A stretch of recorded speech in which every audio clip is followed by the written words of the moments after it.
Hi students, आज हम लोग यहाँ पर 12th साइंस मैथ्स में मैट्रिसेस के बारे में डिस्कस करेंगे। करेक्ट? मैट्रिसेस जो एक अलजेब्रिक फॉर्म में पूरा के पूरा चैप्टर है, इसमें हम लोग पहले कुछ प्रॉपर्टी डिस्कस कर लें। मैट्रिक्स मैट्रिक्स लिखने का तरीका। Correct? The elements rectangular form में लंबचौरसના રૂપમાં ઘટક લખવાના તરીકા। करेक्ट? लंबचौरस એટલે रेक्टेंगुलर मीन्स वो स्क्वायर भी हो सकता है, रेक्टेंगल भी हो सकता है, ऐसा कुछ नहीं है। एलिमेंट्स लिखने का तरीका जैसे हम लोग मैट्रिक्स जैसे लिखते हैं AIJ, जहां आई का मतलब है रो। करेक्ट? रोज कितनी है दैट इज कॉल्ड आई, और जे का मतलब यहां पर है कॉलम्स। मान लो कि यहां पर A11, 12, 13 ऐसे पूरे एलिमेंट्स दिए हुए हैं। 21, 22, 23, यहां 1, 1 पहला रो पहला कॉलम। सेकेंड A12 पहला रो दूसरा एलिमेंट मतलब दूसरा कॉलम। इस तरीके से हम लोग ANN हम एलिमेंट्स को रो और कॉलम के रूप में जानेंगे। अगर सिर्फ रो मैट्रिक्स है, इसका मतलब कि इसमें कितने भी एलिमेंट एक रो में हो सकते हैं, कॉलम कितने भी हो सकते हैं। रो कितनी होनी चाहिए स्टूडेंट्स? एक। वैसे ही कॉलम मैट्रिक्स एक कॉलम है, बाकी रोज कितनी भी हो सकती है। करेक्ट? ये जस्ट नॉमिनल प्रॉपर्टीज है। वैसे तो प्रॉपर्टी मैट्रिक्स में बहुत ज्यादा होती है, हमने जितने काम की वस्तु है उतने ही हमने यहां पे फिलहाल डिस्क्रिप्शन में लिया है। Identity matrix. आइडेंटिटी मैट्रिक्स का मतलब है 1 0 0 1। हम इसे यहां पे यूनिट मैट्रिक्स भी कह सकते हैं, जिसके डिटर्मिनेंट की वैल्यू निश्चायकની कीमत एक आती हो, जिसके डिटर्मिनेंट की कीमत या वैल्यू 1 आती हो प्लस करने पर, that is called as identity matrix या यूनिट मैट्रिक्स, या हम इसे यहां पर आई से भी रिप्रेजेंट कर सकते हैं। I equal to okay 1 0 0 1। देखिए इसका मल्टीप्लीकेशन 1 - 0 1 है। यहां पर भी सबके सब एलिमेंट 1 0 0 0 1 0 0 0 1 मीन्स इसका डिटर्मिनेंट का वैल्यू निकालने से भी हमको इसकी वैल्यू कितनी मिलेगी स्टूडेंट्स? 1 ओनली। उसी तरीके से जीरो मैट्रिक्स, किसी भी मैट्रिक्स में सबके सब एलिमेंट अगर 0 0 0 0 ही हो, that is called as a zero matrix. क्योंकि इक्वेशन फॉर्म में लिखते समय मैट्रिक्स को उसी फॉर्मेट में लिखना है जिस फॉर्मेट में शुरू से रो और कॉलम के मेथड में दिया हुआ है। अब यहां पर देख सकते हैं कि दिस इज 2:3। 2:3 का मतलब है 2 रोज है और 3 कॉलम है। Correct students? ये 1:3 है, ये 3:1 है। ओके? दूसरी चीज यहां ध्यान देने वाली, जो आइडेंटिटी मैट्रिक्स हमने लिखी है 1 1 1, अगर ये 1 1 1 के बदले कोई और नंबर होता और अगर तीनों नंबर अगर सेम होते 3 0 0 0 3 0 0 0 3, तो हम इसे स्केलर मैट्रिक्स भी कह सकते हैं। अगर सभी एलिमेंट 0 हो, ये 3 जो एलिमेंट्स डायगोनल में दिए हुए हैं वो अगर नंबर अलग अलग हो, 3 2 -5 जो भी लिखा हो, लेकिन अगर यही 3 एलिमेंट हो तो हम उसे डायगोनल मैट्रिक्स भी कह सकते हैं। इसका मतलब ये हुआ कि स्केलर मैट्रिक्स आइडेंटिटी होता है, लेकिन आइडेंटिटी मैट्रिक्स स्केलर नहीं होता। हम एलिमेंट बाहर निकाल के लिख सकते हैं। करेक्ट? नेक्स्ट चीज, जैसे हमने यहां पे लिखा कि हम इसे m/n ले रहे हैं, m रोज और n columns. Simple algebraic form में सॉल्व ये पूरा के पूरा चैप्टर होता है। और जितने टॉपिक से जैसे हम सिंपल अलजेब्रिक फॉर्म से आते हैं, जो नेक्स्ट टॉपिक हमारा है एडिशन एंड द सब्ट्रैक्शन। हम किसी भी मैट्रिक्स को प्लस और माइनस कर सकते हैं। कंडीशन ये है कि जो एक मैट्रिक्स के एलिमेंट्स रो इनटू कॉलम में दिए हुए हो, दूसरा भी मैट्रिक्स उसी मैनर में होना चाहिए। मतलब जितने रो इसमें कॉलम है उतने ही रो एंड कॉलम दूसरे मैट्रिक्स में होने चाहिए, तभी हम ऐड कर सकते हैं। जैसे मैंने यहाँ पे 2 सिंपल एग्जांपल लिए हैं, आप लोग मेरी एडिशन में हेल्प कीजिएगा। आपको पता है पहले से ही कि शरद सर और अलजेब्रा में परफेक्ट हो ही नहीं सकता, पॉसिबल ही नहीं है। फिर भी चलो ट्राई करते हैं। ओके गाइस, a + b करना है 3 - 1 2। आपको दिख रहा है कि जो पहला एलिमेंट रो कॉलम का वही पहला एलिमेंट रो कॉलम का दूसरे मैट्रिक्स का। करेक्ट? किसी और तरीके से एडिशन नहीं करना है। First element 2 + 2 that is 4, -1 and 5 that is 4, 2 + 7 that is 9। Correct? हम यहाँ पे क्या सिखा रहे हैं 12th साइंस में आपको स्टूडेंट्स? प्लस माइनस करना, okay, and be perfect in this. अब यहां पे 3a माइनस 2b लिखा है। 3a का मतलब है हम a के सभी एलिमेंट को 3 से इंटू करेंगे, उसके बाद b के सभी एलिमेंट्स को 2 से इंटू करेंगे और बाद में दोनों को माइनस करेंगे। तो थोड़ा सा क्विकली ट्राई करते हैं, ठीक है, सक्सेसफुली होता है कि नहीं। सबको 3 से इंटू करने पर नेचुरली ये 3 3 9 हो जाएगा, 9 और यहां पे माइनस 2 से इंटू किया तो ये हो गया +2, तो 9 + 2 11, okay. 3a 6 minus 4 that is 2, -1 into 3 -3 and -10 -13, okay guys, ध्यान से यहां पे फिर 3 से मल्टीप्लीकेशन, 3 2 जा 6 और 7 2 जा -14, 6 में से 14 गए तो -8, इजी, ओके। सो हम प्लस माइनस मैट्रिक्स कर सकते हैं। कंडीशन क्या है रखनी स्टूडेंट्स, हमको जो ऑर्डर पहले मैट्रिक्स का है वही ऑर्डर सेकंड मैट्रिक्स का होना चाहिए। अब जैसे ट्रांसपोज ऑफ मैट्रिक्स है, ये भी एक प्रॉपर्टी है मैट्रिक्स की। ट्रांसपोज ऑफ मैट्रिक्स का मतलब स्टूडेंट यहां पर है कि जो एलिमेंट रो में है उसे हम कॉलम में कन्वर्ट कर देंगे। जैसे ये 2:3 है तो ये हो जाएगा यहां पर 3:2। हाँ, अगर 2:2 है तो 2:2 ही रहेगा। मतलब आडी रो में जितने एलिमेंट लिखे हुए हैं उसे आप खड़ी एलिमेंट्स के फॉर्म में लिखेंगे। जैसे 3 2 1 3 2 1 और 1 2 5 1 2 and 5। So converting the row elements into column, that is called as a transpose of matrix। हम a raised to power t भी लिख सकते हैं, a के ऊपर t। इसी में स्टूडेंट्स ट्रांसपोज ऑफ मैट्रिक्स के बाद equality of matrix. Equality of matrix का मीनिंग यहां है कि अगर इन दोनों के बीच में इक्वल टू की साइन है, दोनों मैट्रिक्स अगर मुझे इक्वल टू दे दिए हैं, a is equal to b, okay, या a plus b is equal to c, तो a और b का एडिशनल मैट्रिक्स होगा और इक्वल टू c। जैसे हम लोग इक्वेशन फॉर्मेट करते हैं उसी बेस पे हमें चलना है। अब यहां पे क्या दिखाई दे रहा है कि a b c की वैल्यू निकालनी है और a इक्वल टू b लिखा है students. 3a is equal to 12, so 3a equal to 12 का मतलब a की वैल्यू 4 आएगी। 2b equal to 4, 2b equal to 4 का मतलब b की वैल्यू 2 आएगी। 5 equal to 5, my god, 5 equal to 5, yes it is right.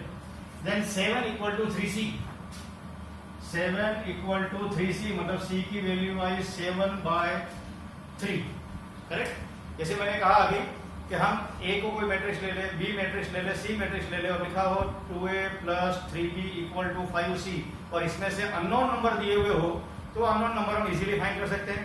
First element plus second element, first का first, than equal to उधर का भी फर्स्ट एलिमेंट, तो हम इक्वलिटी इक्वेशन बना के भी आंसर्स निकाल सकते हैं। It is a pure algebraic method. अब हम यहाँ पे जो है मल्टीप्लिकेशन एक बार सक्सेस सीख लेते हैं। यहां गलती स्टूडेंट नहीं होनी चाहिए, एक सिंगल एलिमेंट में भी माइनस प्लस की मिस्टेक नहीं होनी चाहिए। जब हम किसी दो मैट्रिक्स का मल्टीप्लिकेशन करते हैं, जैसा कि मैंने अभी कहा था कि एडिशन सब्ट्रैक्शन में जो ऑर्डर ए का हो वही ऑर्डर बी का होना चाहिए, लेकिन मल्टीप्लिकेशन ऑफ मैट्रिक्स में ऐसा नहीं है। यहां पे आप देख रहे हैं कि ये 2:3 का ऑर्डर है और ये 3:3 है स्टूडेंट। मुझे आंसर मिलेगा 2:3, मीन्स ए बी का मल्टीप्लिकेशन करने पर मुझे आंसर 2:3 के फॉर्म में मिलेगा, इधर के रो का और सेकंड के कॉलम का। अब कंडीशन, आप मैट्रिक्स कैसे मल्टीप्लाई कर सकते हैं? जितने एलिमेंट्स पहले वाले मैट्रिक्स में रो में दिए हुए हैं उतने ही एलिमेंट्स, नंबर ऑफ एलिमेंट्स दूसरे वाले मैट्रिक्स के कॉलम में होने चाहिए। हम इस तरीके से मल्टीप्लाई करेंगे n11, पहले का पहले से, दूसरे का दूसरे से और तीसरे का तीसरे से, करेक्ट। एक यहीं पे अपने को ध्यान रखना है, ये जरूरी नहीं है कि ए बी का मल्टीप्लीकेशन हो तो बी ए का भी मल्टीप्लीकेशन हो। देखिए बी ए का मल्टीप्लीकेशन पॉसिबल नहीं है। यहाँ पर बी के पहले में 3 1 0 3 एलिमेंट्स है, लेकिन ए के वर्टिकल में मतलब के कॉलम में 2 ही मल्टीप्लीकेशन है। मतलब ए बी एग्जिस्ट कर रहा है लेकिन बी ए का मल्टीप्लीकेशन एग्जिस्ट नहीं कर रहा। मतलब ये जरूरी नहीं है कि हम जो मल्टीप्लाई करते हैं 3 4 जा 12 और 4 3 जा 12 हो, तो मैट्रिक्स में जरूरी नहीं है मल्टीप्लाई हो। अब हम फटाफट देख लेते हैं मल्टीप्लाई कैसे होगा। यहाँ ये तीन एलिमेंट 1 1 2 का मल्टीप्लाई हम 3 2 1 से करेंगे, इसे बाद में 11 में समझ लीजिए आप। ये जो आधे एलिमेंट है उसको खड़े से मल्टीप्लाई करना है। जब देखिए पहले नंबर का मल्टीप्लाई पहले नंबर से, दैट इज 3 1 जा 3 प्लस 2 1 जा 2 प्लस 2 1 जा 2। 1 का 3 से मल्टीप्लाई, 1 का 2 से मल्टीप्लाई, 2 का 1 से मल्टीप्लाई। ओके स्टूडेंट्स, इस तरीके से हमें मल्टीप्लाई करते जाना है। अब ये फर्स्ट रो का सेकंड कॉलम से मल्टीप्लाई करेंगे तो 1 प्लस 0 प्लस 2, थर्ड करेंगे तो 0 प्लस 1 प्लस 4। समझ में आ रहा है स्टूडेंट्स मैं क्या कह रहा हूं? पहले तीन एलिमेंट का पहले वर्टिकल तीन एलिमेंट से 1 1 मल्टीप्लीकेशन, मतलब एक एक मल्टीप्लीकेशन। ओके, उसी तरीके से सेकंड रो को सेकंड से बार करते हैं 3 1 2 का इससे, सो 9 plus 2 plus 2, 3 plus 0 plus 2, 0 plus 1 plus 4। Correct?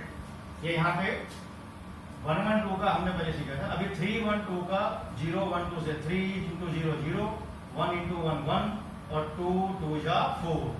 तो मल्टीप्लीकेशन हुआ 7 2 5 और 13 5 5। यहां प्लस माइनस की मिस्टेक स्टूडेंट हमसे नहीं हो सकती या करनी नहीं है। ओके, सो मल्टीप्लीकेशन एक बार में आपका आंसर राइट परफेक्ट हो सकता है। किसी एक एलिमेंट को बाकी तीन से इंटू नहीं कर बैठना। Horizontal vertical horizontal vertical horizontal vertical, यही मल्टीप्लीकेशन हमें याद रखना है। मैं दूसरे टॉपिक पे इसके बाद जस्ट लेता हूं। I am coming back.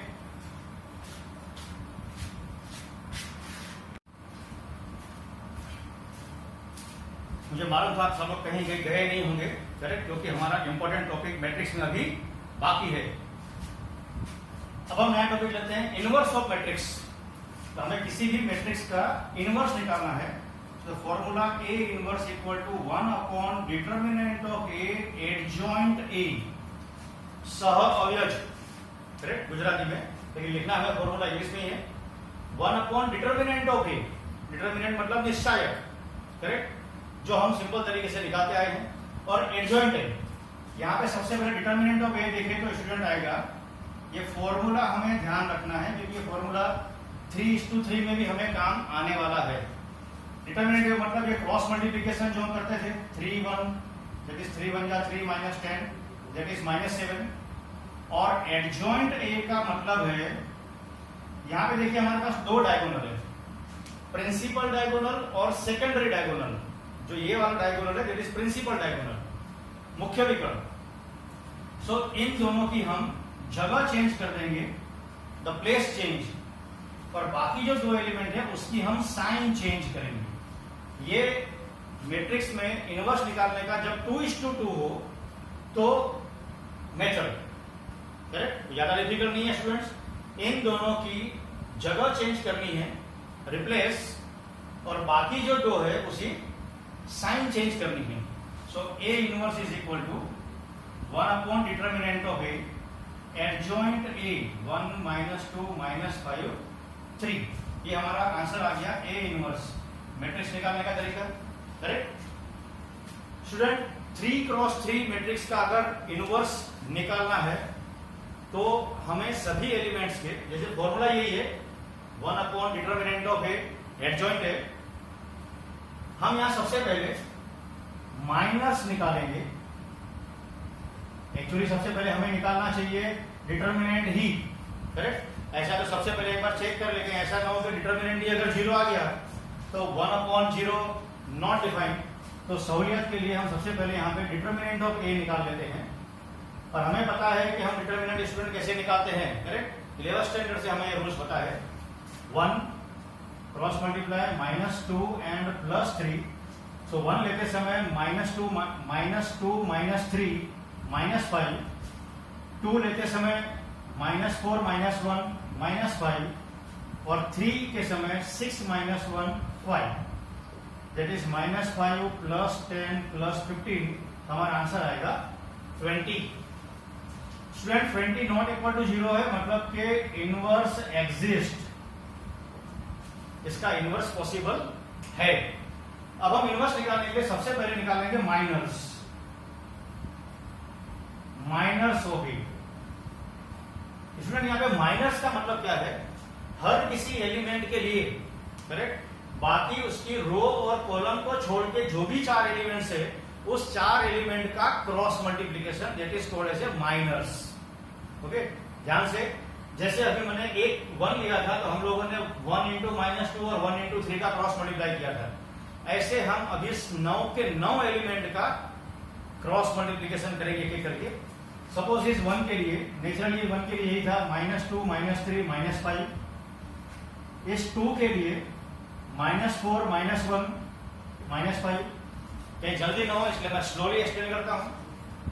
इस 3 के लिए आपको दिख रहा है कि ये रो ये कॉलम छोड़ने के बाद ये 6 -1 5। 2 का अगर माइनर निकालना है तो नेचुरली देखिए इसमें ये रो हट जाएगी, ये कॉलम हट जाएगा, हमारे पास ये 4 एलिमेंट्स है, 4 -4 -9 -13। इस 1 के लिए इस कॉलम को रो को हटा दिया जाए तो हमारे पास ये 4 एलिमेंट्स है, -2 -3 -5।